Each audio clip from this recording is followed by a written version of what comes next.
Welcome to Pep Talk and Pickleball, the podcast where we explore empty nest life, health, fitness, and nutrition, all with a side of pickleball fun. I'm your host, Jill Lewis, your guide through this exciting phase of life. As a certified faster way to fat loss coach and fellow empty nester, I'm here to share insights, interview experts, and yes, sprinkle in some pickleball talk. Join me for weekly doses of motivation and laughter as we navigate health, happiness, and pickleball passion. Grab your paddle, join the conversation, and let's dive into Pep Talk and Pickleball. Welcome back to Pep Talk and Pickleball. This is your host, Jill Lewis, and today I am joined by one of the Faster Way pro trainers, LeAnne Ash. I'm so thrilled to talk to LeAnne specifically about gluten-free living. So welcome to the podcast, LeAnne. Hi, thanks for having me. I feel so honored to be here with you. Oh, well, I'm so glad. So for those of you non-Faster Way people out there, LeAnne is one of our pro trainers. And let me tell you, the girl has got some guns. I mean, she is so inspiring to watch. She inspires all of us every week in the Faster Way workouts. And then behind the scenes with the Faster Way, I always call her like our little gluten-free Faster Way guru. We are in for a treat today. But tell us, LeAnne, like, how did you even get started in the industry and end up being a pro trainer with the Faster Way? Good question. So, I've always been into athletics, sports growing up. I was kind of the jack of all trades, master of none type of person. And so I always enjoyed doing that growing up. Even in college, I played tennis and ran track and soccer and did all those fun things. And then I graduated from college, I would just run for exercise. Honestly, that's all I really need to do, run and play tennis and anything cardio related.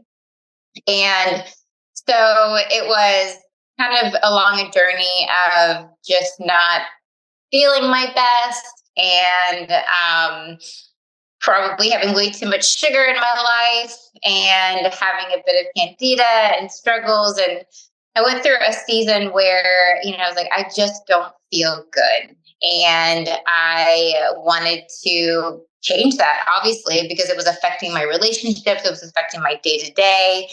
And so that kind of started my journey to like deep dive into what it truly meant to be healthy and fit. And so kind of 2 in 1, I started just learning anything and everything I could about nutrition, and that, people like play games on their phone. I was just on Pinterest. I was reading articles, all those sort of things. And then I decided to make a shift. And instead of doing, more cardio from Beachbody, I decided to try P90X, like my first weight training type of experiment. And it was like an overnight, I did hardcore. I did not miss a day in those 90 days. I, went from having scrawny arms to actually having muscles in my arms, it was just a significant difference. And someone had mentioned paleo. So I looked into paleo and what does that mean? And I mean, I was to the point where I was making my own almond milk and making my own almond butter. I was making everything from scratch, and it was fun, but not really sustainable. But with that, just kind of really learning about all the misconceptions that I had fallen into for so long, all the fat-free fads, all the sugar-free fads. And I mean, I used to have a lot of cream with my coffee, or the coffee mate creamers, I used to have a dessert appetizer. I was like, dessert, and then the real dessert, I was just not on a good path with my health. And so there was a good reason why I wasn't feeling very good. And then when you add in, any prescriptions along the way, like birth control and things like that, my gut was just a wreck. And so I was on a quest to try to really figure that out. How old were you at that time? Yeah, that was post having my kids. So okay. They were little. So they're 16 and 14 now. So it's probably been a 12-year journey maybe of deciding that, okay, I've got to do something about this. And so that kind of started my quest I always enjoyed baking and cooking and all that sort of things, but none of it was healthy. But that kind of started my journey of, all right, I've got to figure out how to I still enjoy cooking and baking and eating. I've got to figure out how to do this in a healthy way that's going to help my body feel good and not feel like it has been for so many years. And so that's really kind of the side of the journey of all that. I led a lot of like small groups with my church, for healthy living, and did fitness groups and boot camps. And then that was, so let's see, before when we moved to Tampa, because we lived in Fort Myers for a long time, I worked for the church for a while. And then I just decided, you know what, like my passions just really lie in fitness and nutrition. I need to do something about that. So I got my personal training certification, kind of actually as a prereq for needing my health coach certification. Ended up like obviously just loving personal training. And so got into that, started coaching at Orange Theory for a while, and in conjunction, also doing some personal training on the side, and then also leading boot camps. So I had a few things going on. And then actually met Amanda Tress, the owner of Faster Way, at a 4th of July party. How funny is that? Oh my gosh. Yeah. Right. 3 years ago. 3 years ago. Yeah. Tomorrow. Wow. I met her at a party and we were talking, and we were talking about Spindrift of all things, like the drink, and just about how other drinks, they say natural flavors and what that really means. And she's like, what do you do? So I was telling her what I do. And she's like, do you want a job? I was like, actually, I've kind of been praying about what to do next. So maybe, let me think about that and pray. And so in a way that started the conversation with Haven and Faster Way. And yeah, it's crazy to think, Blink of an eye, it's been 3 years already with Faster Way, and it's been absolutely amazing. Like I have just fallen in love with the Faster Way, and as a company, as an organization, as a movement, as well as the people that I get to work with on a day-to-day basis, as well as the people that I get to influence on a bigger scale. Like I loved doing the coaching one-on-one and the boot camps, but even, it's just a small scale. Again, one-on-one is amazing and I love it, love it, love it. But even on a large scale, being able to just have that influence and know that, and it goes both ways. Like I feel like I'm constantly learning and growing and being influenced on this side, as well as being able to help others as well. Totally. I mean, you're making such a huge impact on, when one-on-one training is great, but when you can make an impact on thousands and thousands every week, you're inspiring us with the workouts and showing what's possible. I'm always looking to you on upper body day, like, okay, LeAnne's doing this. Like I'm going to, I can do this, but you inspire us so much. So was it just that journey, like through your health journey and trying to figure out what was going on with your gut health, that led you to become gluten-free? Mm-hmm. So I kind of pursued, because I was at a point where, by the end of the day, I just kind of felt and looked 5 months pregnant on a day-to-day basis. It was so much bloating, so much pain, and I didn't even know where to start. So I started paleo, and that helped a lot, but just being gluten-free and dairy-free and all the processed sugar-free, and realizing, okay, yes, a lot of my residual problems are just from years and years worth of just tons and tons of sugar and artificial ingredients. I'm a leaky gut, basically. I don't think I knew about that till later on. But that really was the beginning of that. But I wasn't 100% gluten-free at that point in time. It wasn't until we kind of dabbled in it. I'd say I was probably 80%. Until I actually took a test, like a blood test, and to discover that I was actually allergic to gluten. So that was more or less I'm not celiac, so I'm not going to break out with a major reaction, but I could just have major stomach pain. But really it's more of the residual use of it that I just feel the effects of it. So that was kind of all right, I just need to just cut it out. It needs to be a long-term decision. People think that's just so drastic, and how can you do that? And honestly, because for years and years and years, I was just addicted to sugar, addicted to bread. And honestly, just making that hardcore decision of I'm just need to be 100% gluten free for my overall health and wellness and mental stability. It really helped me get past that addiction because it was easy to just say no to all the baked goods coming in because most likely they're not gluten free. And if I really, really want something now, I'll figure out how to make something. There are so many amazing recipes out there of gluten free things that you can make. There's gluten free flours now are you can pretty much just use that in any regular recipe. They're 1-to-1 gluten free flours. So I literally could have a cookie or this and that, and that I would want. But I just know now that, things with high sugar, high any of that processed, whatever it is, I just don't feel my best. And it really, that decision just really, really helped me get past those daily cravings and addictions that I felt like were controlling me. Totally. So what is your secret to baking with gluten-free flour? I know, like you mentioned, the 1-to-1, and that's what I just, that's what I use. I don't feel like I have to do anything differently to it. So what's your opinion? And Really, what's your secret? I mean, the thing about gluten-free flours is they're gluten-free. So they don't have that gluten, that binder that helps bind things together. So a lot of gluten-free flours will have like xanthan gum in it. So typically, a lot of them do. If they don't, most recipes will say, if your flour doesn't contain xanthan, then be sure to use it because it's just that, like a binder alternative. I've come everywhere from paleo to, all right, I just want a real cookie with, sugar. But if I'm going to have it, I'm going to have it, but I just don't need it anymore, which is amazing. So you can go anywhere from like using almond flour and cassava flour and things that are very, very paleo and all grain free, which I've been grain free at different seasons of my life as well, trying to, because I have Hashimoto's. And so that was another discovery along the path of this journey. That's actually almost 2 years have I known that.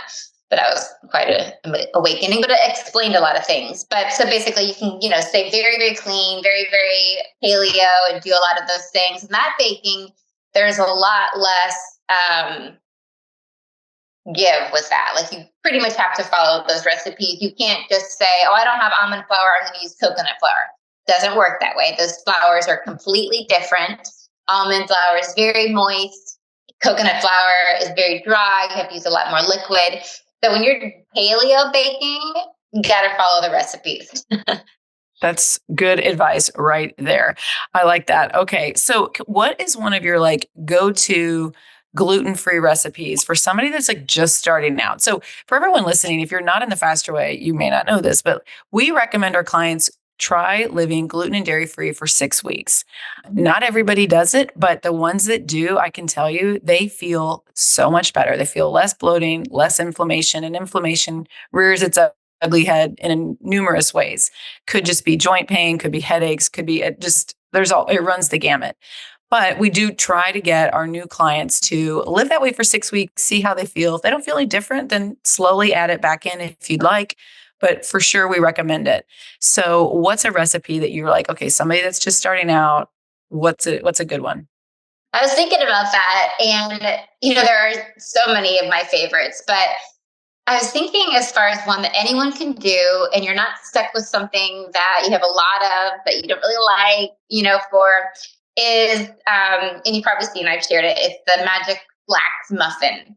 And basically it's a 1 serving type of recipe. And so in a mug, it's like an English muffin. So you just mix an egg, flax meal, I think it's salt and baking soda. It's like 4 ingredients.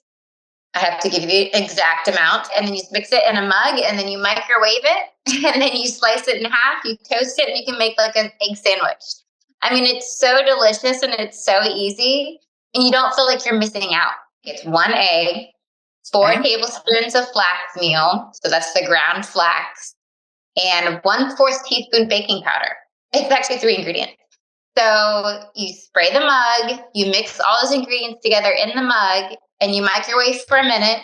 It just pops right out. You slice it in half, toast it, and then again, I make it with like a breakfast sandwich. Like that used to be my favorite thing, is a breakfast sandwich. And just to be able to have a really simple gluten-free English muffin, it's just amazing. But this is one of many recipes that I could share with you. I'm totally going to try that. I can't wait. So what are your tips for people? So if you're starting out, you're eating gluten-free and you're dining out, like, do you have any tips when you're going to a restaurant or anyone's home? Like, how do you do that? The great thing about dining out right now is they've become a lot more, like, they'll accommodate a lot more. Like, you could literally say to them, hey, like, I have some food restrictions.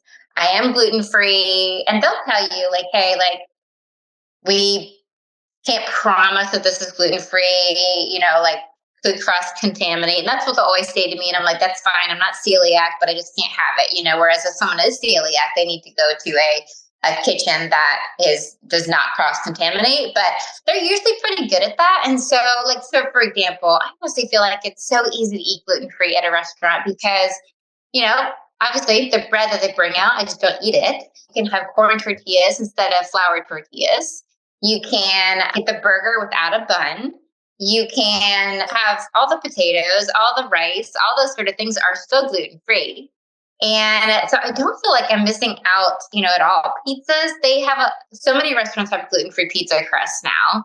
And I'm always on a quest to find the best one. So I make a lot of my own pizza crusts at home. Right now I'm into gluten-free sourdough baking. So I just made my first gluten-free sourdough pizza dough last weekend, and it was delicious. So I'm going to try out another recipe this weekend. So it's a new hobby. It's going to save you on tons of unnecessary macros anyway.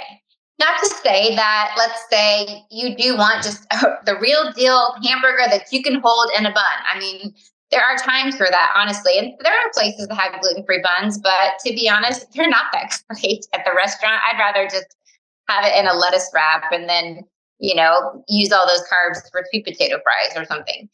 So totally. I just do a burger bowl instead. Yeah. Right. It's just a lot. Yeah. It's just easier to eat.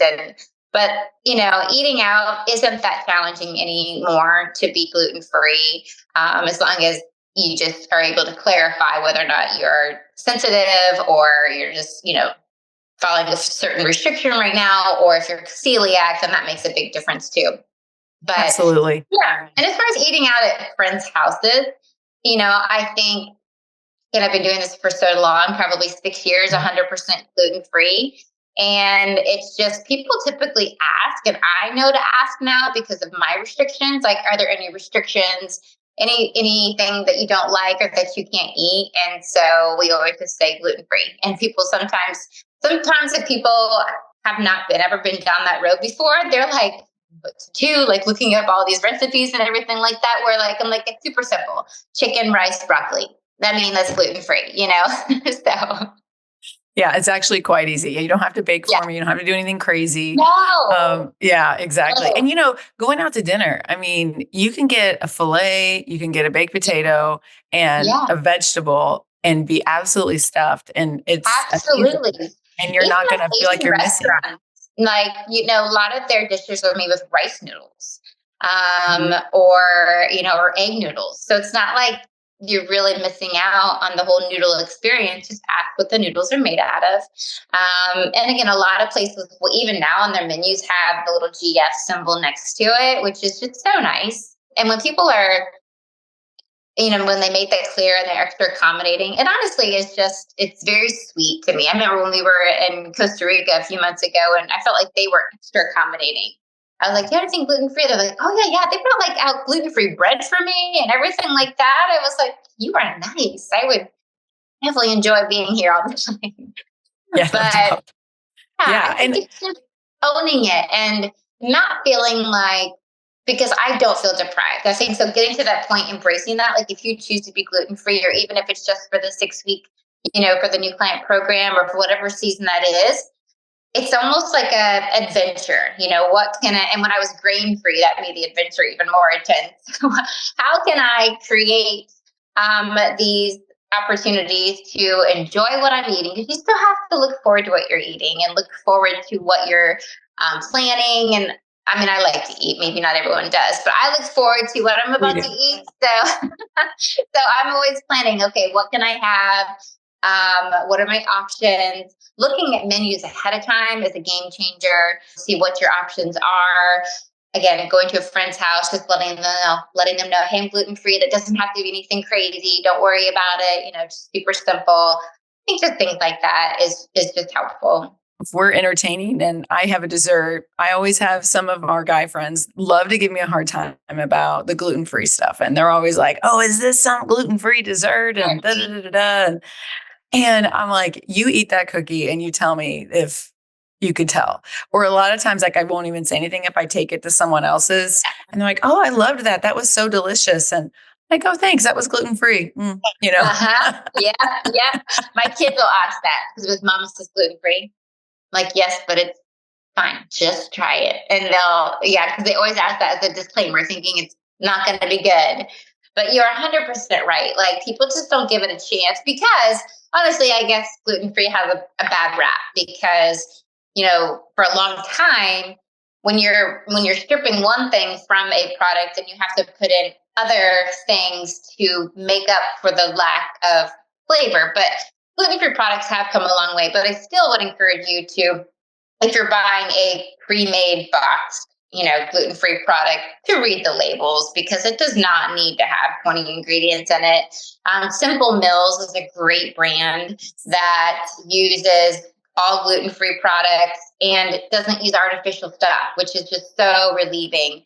Like if you just want to kind of make something from scratch, but not entirely. And so that's a great company or great product to where that, all right, it's not going to just be full of all sorts of fillers to make up for the lack of gluten. I totally agree. And I think their crackers to me are the best of all of the gluten-free crackers too. So, yeah, those are great. What do you think is this, like what product is the sneakiest about where you can find gluten? Because sometimes you have to look at sauces or things in bottles like soy sauce, for example, things like that. I think dressings would be one of them. And what a really funny one is, for the longest time, because we always have family movie night, and I would just ask my son, all right, I get one Twizzler, and he'd hand me a Twizzler. I did that for probably a long time. Finally, I decided to look at the ingredients. I knew it was sugar, but I was having one. It was like, it's fine.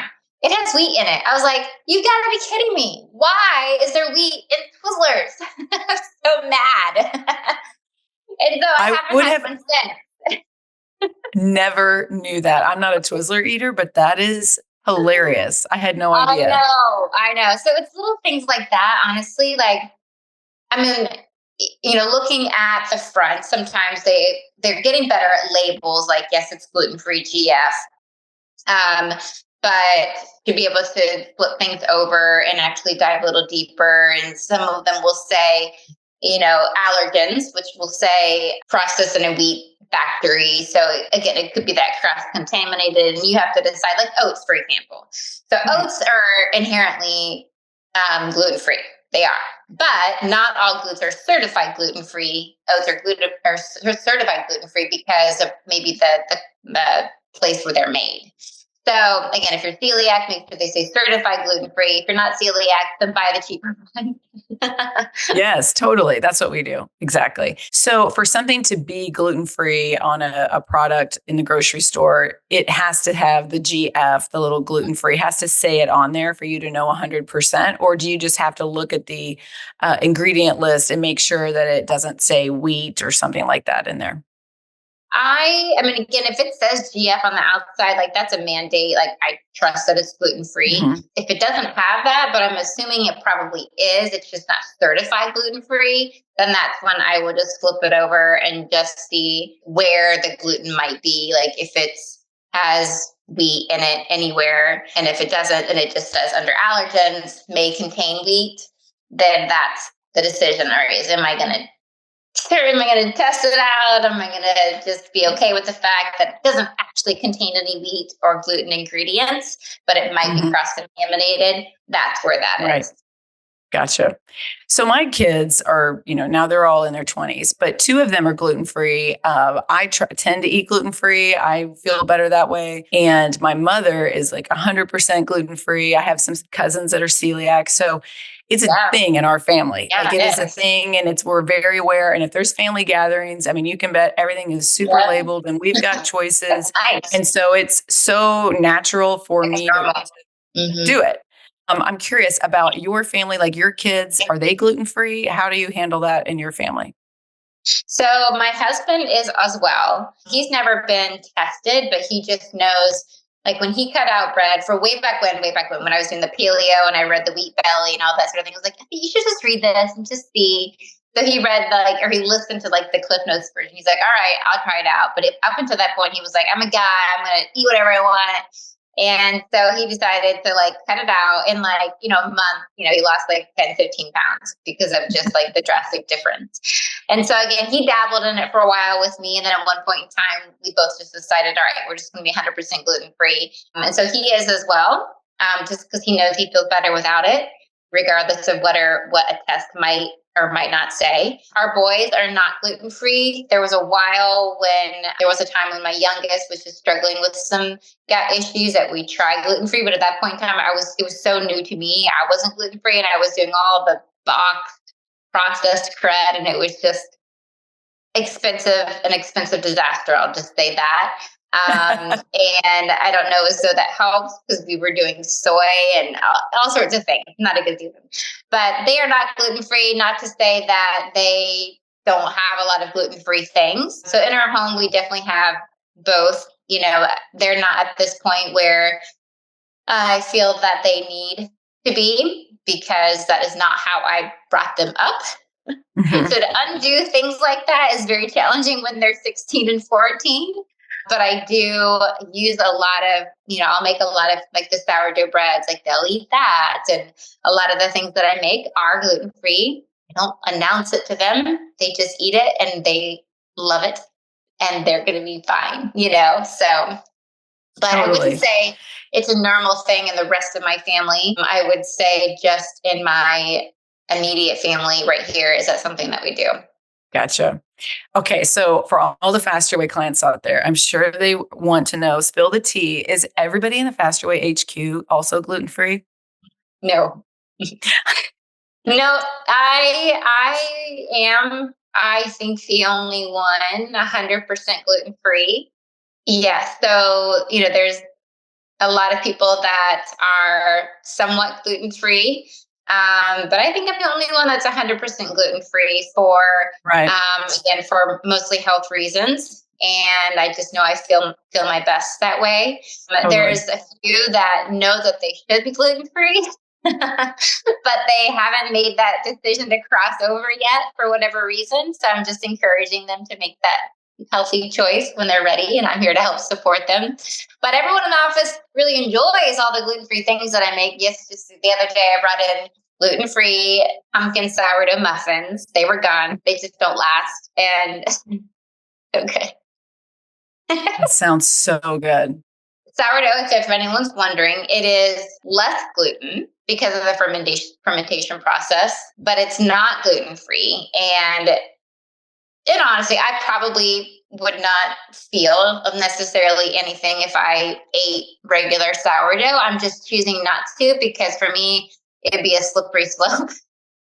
If I have that, then I might have this, and then I'm going to undo all this hard work of healing my gut. I just don't want to go back there. So I started my own gluten-free sourdough journey. I love that. I think the key takeaway for all of you listening, that if you're somebody that is experiencing, gut dysbiosis in any way, where, it's bloating, whether it's IBS, whether it's constipation, I mean, it could be a million different things. But if you feel like you're inflamed, you feel like you're bloated, you feel like you've got aches and pains that you shouldn't have, low energy, all of those things, you really have to think about the food that you're putting into your body, and that affects all of that. And so trying the gluten-free for 6 weeks, I know it may seem so overwhelming, but honestly, it's not. It really isn't. And if you try it, I just smile from ear to ear, the clients that do it, and they follow up with me and they're like, you can't believe it. I mean, one of my friends, she went gluten-free and dairy-free for 6 weeks. And she's like, I used to take ibuprofen every day for joint pain. Wow. She stopped taking it. That's so how much it amazing. improved.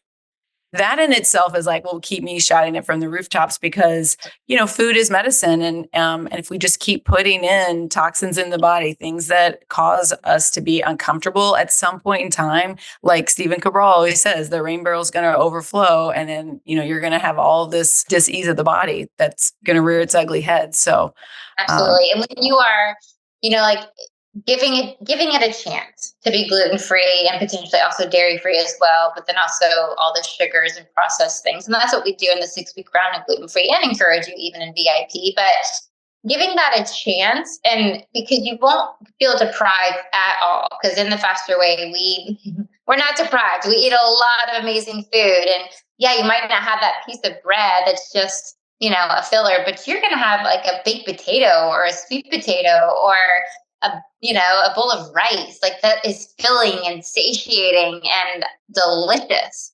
And, the more you substitute with those types of foods and you start having fruit again, maybe people come in like haven't had fruit in years because they thought fruit was just bad because of all the sugar, but yet they've been living on bread for forever, So I read, I think it was in I don't know, it's called a Wheat Belly. I think it might have been that book, but just basically, 2 slices of bread is worse than a Snickers bar as far as just like how processed and how much sugar and all that stuff is. I was like, well, I'd rather have the Snickers bar if that were the choice, And so just thinking through like, getting rid of gluten and bread and anything that's just causing inflammation, soy, dairy, processed food, sugar, just giving your body a chance to rid itself of anything that would feel like putting tar in a car, just doesn't go there.